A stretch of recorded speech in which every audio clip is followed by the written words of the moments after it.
Hey, Jeffrey Cranor here. It is nearing your last chance to get holiday gifts. Listen, gift buying is so stressful. Believe me, I know. So finding a single shop where I can get many things for many people, including some things for myself, is a dream. One of those places is our Night Vale store because we have great Night Vale branded items for you or the Night Vale lovers in your life. T-shirts, plushies, phone cases, jigsaw puzzles, etc. But we also have many incredible things for people who like or even know of Night Vale at all. Things like holiday sweaters that feature an axe-wielding snowman, or creepy-ass tea towels, or a t-shirt that says anything's a piñata if you hit it hard enough. We're putting in new items all the time, so check back regularly. Plus, we're removing old items constantly, so don't miss out on things that you've always wanted. But if you're getting holiday gifts, now's your chance. Do it now. Just go to welcometonightvale.com and click on store. Couple of last little things. Our Patreon book club starts in January for Weird Scout or higher members. Our first book will be Vacation by Deb Olin Unferth. This novel was really formative in the creation of Night Vale's particular voice and style. These book club discussions will be led by me and Joseph Fink, so go read Vacation and join our Patreon, patreon.com/welcome to Night Vale. Finally, season 2 of our other fiction podcast, Unlicensed, is out now exclusively on Audible, and the Night Vale role-playing game is available for pre-order. Check the show notes for a link to that. And hey, thanks. Be brave. And if you can't be brave, be quick. Welcome to Night Vale.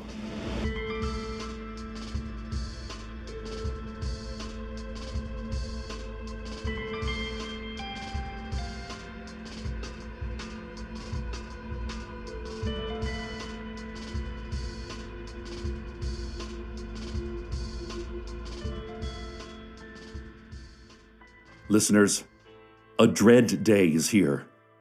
The Chrysalis is stirring.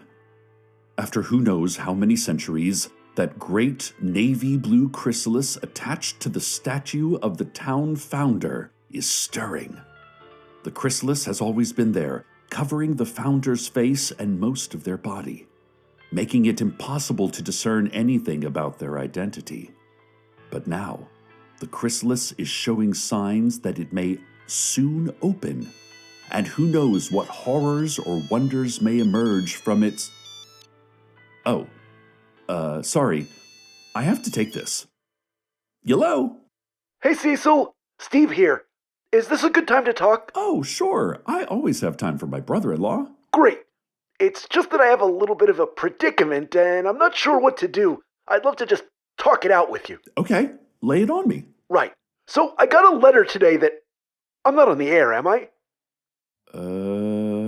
Like, live on your show? I'm not, right? Steve, let me call you back.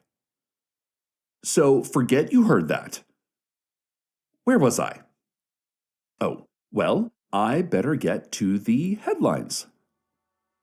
It seems our recent swap meet in the county fairgrounds was so successful that organizers have decided to make it a regular event.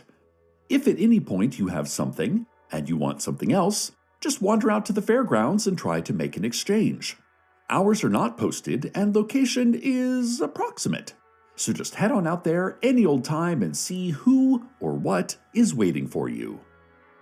The City Council has declared the Triangle the official protectors of Night Vale. This was against the single dissenting vote of Tamika Flynn, who felt that the town did not need an official protector, and that it would be better to invest in community modes of safety, such as mental health specialists and traffic cameras. But the many-voiced, many-headed other city council member outvoted her 15-1. The Triangle has accepted this responsibility with the gravity it deserves, solemnly reciting their new official motto, "There's 3 of us." And last but not least, the moon is going to crash into the Earth, which is, according to many scientists, going to be a little bit of a bummer. So keep an eye out for that if you're a star peeper. This has been Headlines. And now for real estate listings. There are several apartments for rent in the Ravine District. Brand new, state-of-the-art studios, 1-bedroom and 2 bedrooms are all on the market, and the prices are rock bottom. Although not as bottom as the actual rock at the floor of the ravine. which is estimated to be at least 100 meters deep. No one is sure, because whatever lies in the deepest shadows of the ravine has never allowed any expedition to return. But don't worry about what's living at the bottom of the ravine, because you'd be safely ensconced in the ravine's damp, sticky walls. For more information, call Taco Bell and tell them you want the special nachos. They'll know what you mean. In Sales, there is a beautiful 1-bedroom, 4-bathroom cottage over in the Sickly Codger housing development. It has a newly updated kitchen, .004 acres of lush yard, and a panic room under one of the bathrooms, in case you panic and need a room to calm down in. Asking price is 2 of your toes, and they can't be the little ones. Finally, for those looking to build their own dream home, there are hundreds of acres available in the sand wastes, if you do not mind some sand, and also some wastes. Good luck out there. This has been Real Estate Listings. A crowd has formed to watch the opening of the Chrysalis, in the same way a crowd might form to watch, say, the moon hurtling toward us through our atmosphere. Sometimes we wish to witness our own doom because comprehension of something gives us the illusion of power over it. There is now a tear in the Chrysalis. The interior is inky darkness. No light from the outside is able to penetrate into that strange cocoon. The crowd breathes anxiously in unison, in and out, trembling. You know what? I do need to get back to Steve. Okay, let me just put you all on mute. Sorry, listeners. And there. Done. Hello? Sorry, I'm back. What's up? And I'm not on the air? Well, I hit the button that I believe mutes my microphone.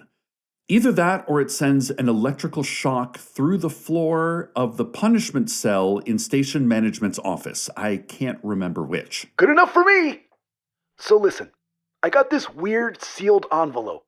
It didn't come in the mail. I found it taped to my bathroom mirror when I went to shave this morning. It was sealed with old-fashioned wax and had my name typed on the front by a typewriter. When I opened the envelope, there was an intense smell of dried roses and orange peel, but also rusty metal, like old playground equipment left in a flood zone, you know? Sure, we've all gotten letters like that. Well, I opened it, and... Hold on there, Steve. I'm getting a message from intern Henry that the button I pressed is not mute, but instead the one that turns on the emergency siren on the outside of the station. Seems I caused a bit of a stir and was also broadcasting this entire conversation on air. I'll call you back. Okie dokie.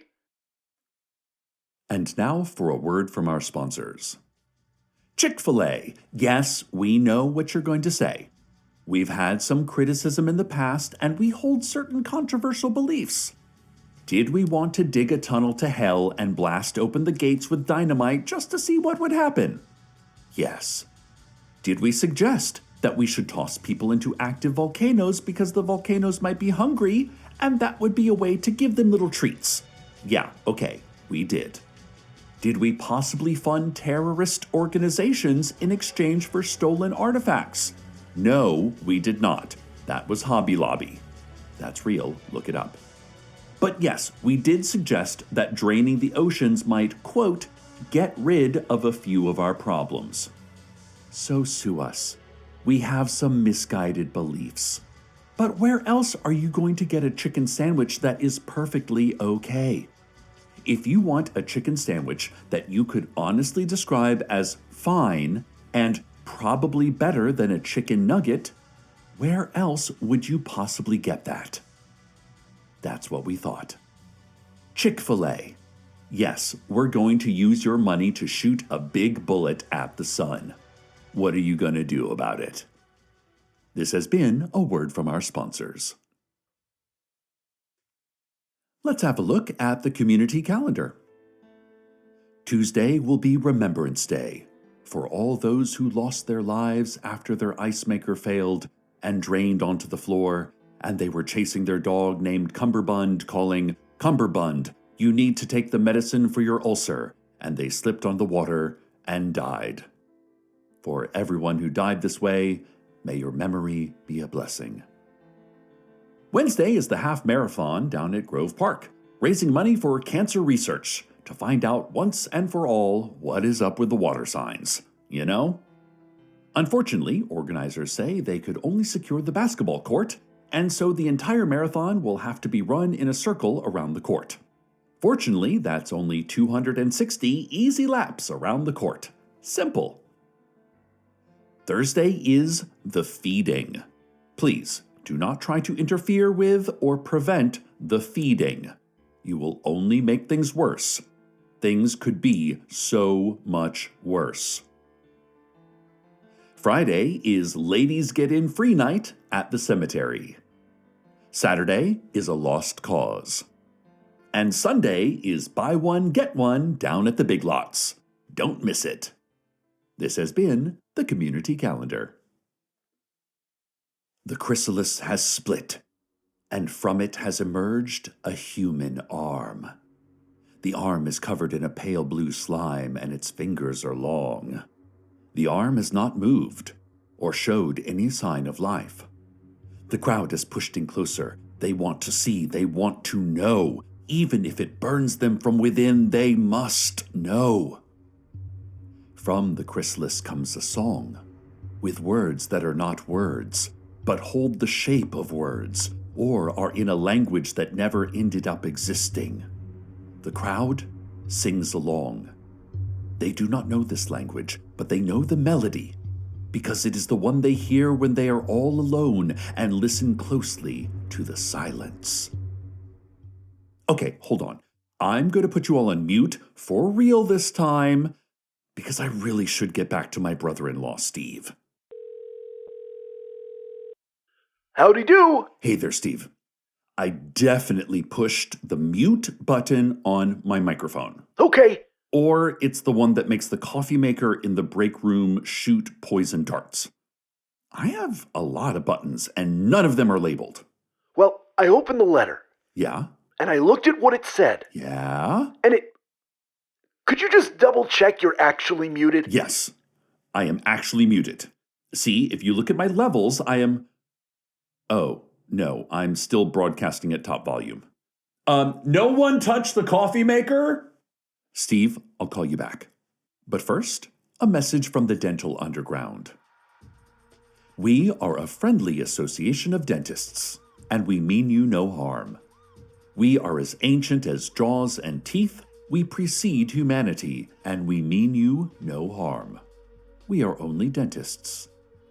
We come bearing warnings. Warnings of tooth rot, of bone pain, and of our equally ancient arch-enemy, the winged tooth. The winged tooth stands for everything we do not. We are a friendly association of dentists, and we live in a secret place under the earth, where we watch you using a variety of devices and methods, and we mean you no harm. We are only dentists. The winged tooth creeps atop rooftops and peers at you from clouds. Do not trust their sweet voices, which tell lies and melt enamel as surely as sweet foods. They want the meats and mush that lie at the core of your molars. Do not trust what they say about us. None of their information is verified. All of our information is verified. We are a friendly association of dentists, and we skitter beneath your floorboards in a friendly fashion, and we take small bites from your limbs in a friendly fashion, and we follow all relevant guidelines and principles. We are the Dental Underground, and you will never see us, but we are always nearby.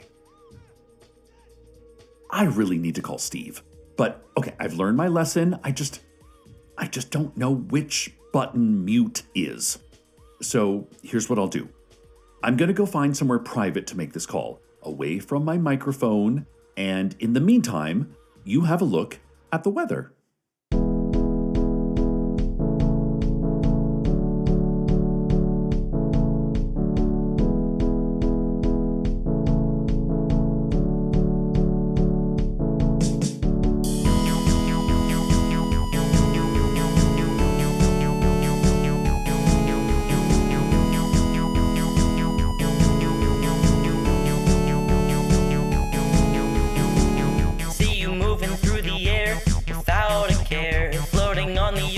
sea. To me, try to find your way to land. You're not quite scared, but you're not quite free. See you moving through the air without a care, floating on the open sea. To me, try to find your way to land. You're not quite scared, but you're not quite free. Maybe you'll find out that this life is all we're ever gonna get. Maybe this music that I make is gonna be what you forget. I know these words inside my mouth will never be inside your head. I know you take what you can get, so I will get with you instead. Get with you instead. Get with you instead. See you moving through the air without a care, floating on the open sea. To me, try to find your way to land. You're not quite scared, but you're not quite free. See you moving through the air without a care, floating on the open sea. To me, try to find your way to land. You're not quite scared, but you're not quite free. Maybe you'll find out that this life is all we're ever gonna get.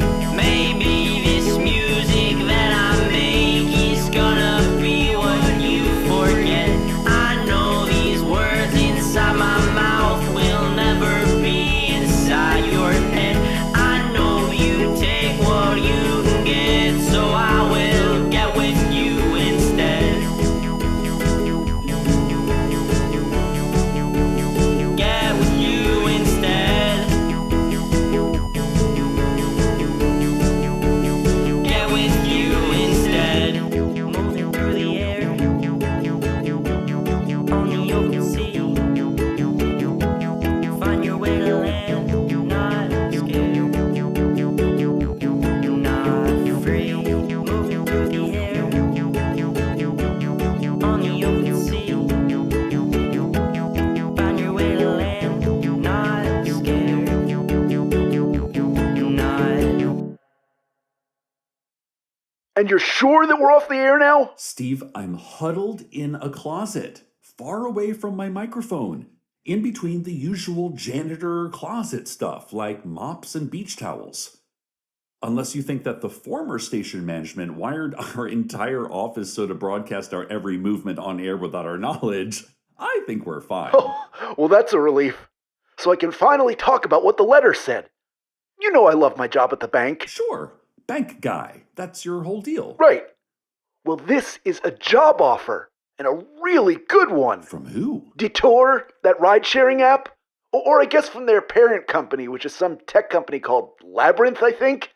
I don't know. They're kind of vague on the details, but they want me to do an interview with them at their headquarters in a couple weeks. Oh, where are their headquarters? In the industrial district on Sandpiper Road. Sandpiper Road? That's the bad part of town. Don't I know it? But the pay would be outrageous. Well, that's great, Steve. I'm really happy for you. I just don't know. The bank depends on me, and I can depend on the bank. It may not be a great job, but it's a stable job. You know how the world of big tech is. The whole thing could disappear in a matter of weeks because some big investor gets cold feet. And then what would I say to my family? Well, I am part of your family, and I can say that we'll be there for you because sometimes you have to take a risk for yourself. You have to believe in yourself. And they don't appreciate you enough at the bank. They just don't, and we all know it. Thanks, Cecil. You know, they think I'll do it. It couldn't hurt to just do an interview, right? Heck yeah. Oh, I'm so proud of you. Oh, Steve, I gotta go. Apparently there's something happening with the Chrysalis. Okay, sure. See you at dinner, buddy. Okay, let me just get back to my desk.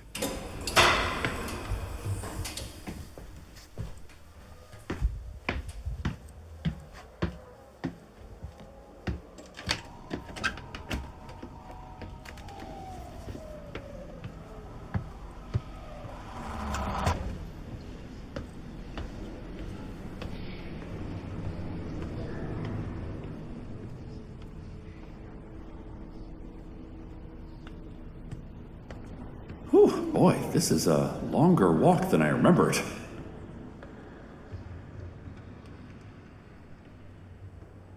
It's almost like the station changes dimension and layout every day. Ha ha.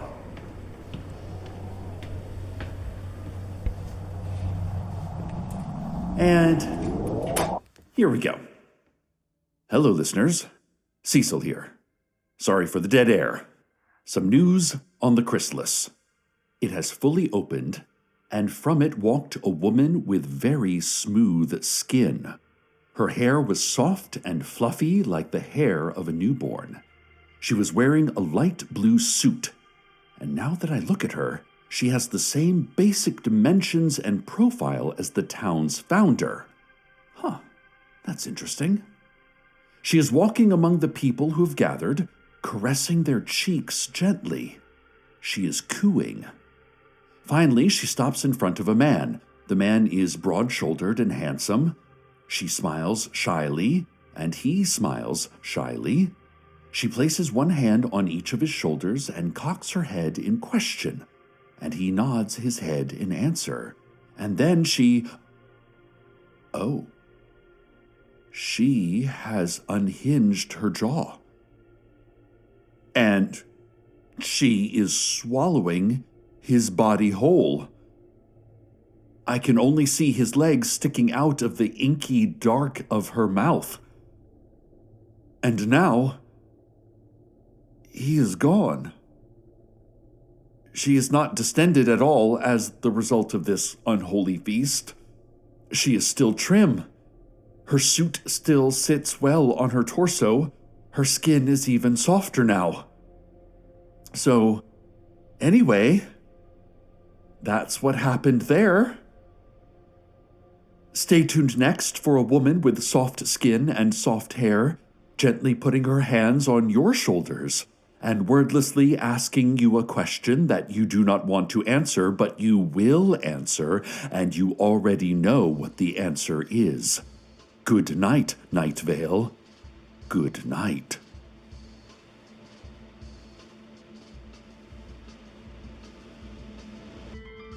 Welcome to Night Vale is a production of Night Vale Presents. It is written by Joseph Fink, Jeffrey Cranor, and Brie Williams, and produced by Disparition. The voice of Steve is Hal Lublin. The voice of Night Vale is Cecil Baldwin. Original music by Disparition. All of it can be found at disparition.bandcamp.com. This episode's weather was Adrift by Tinfold. Find out more at the link in our show notes. Comments, questions, email us at info@welcometonightvale.com or follow us on Blue Sky at Night Vale Radio or on Instagram, Tumblr, and TikTok at Night Vale Official. Or be the person you always dreamed you could be. Just go on. Do it. Most importantly, check out welcometonightvale.com, where we have a twice-monthly mailing list that is the best way to keep up to date directly from us to you. Today's proverb: I double dog dare you. I two cute little puppies dare you. I two elderly companion dogs who have grown into you just as you have grown into them dare you. I dare you, the most fleeting but beautiful canine companions.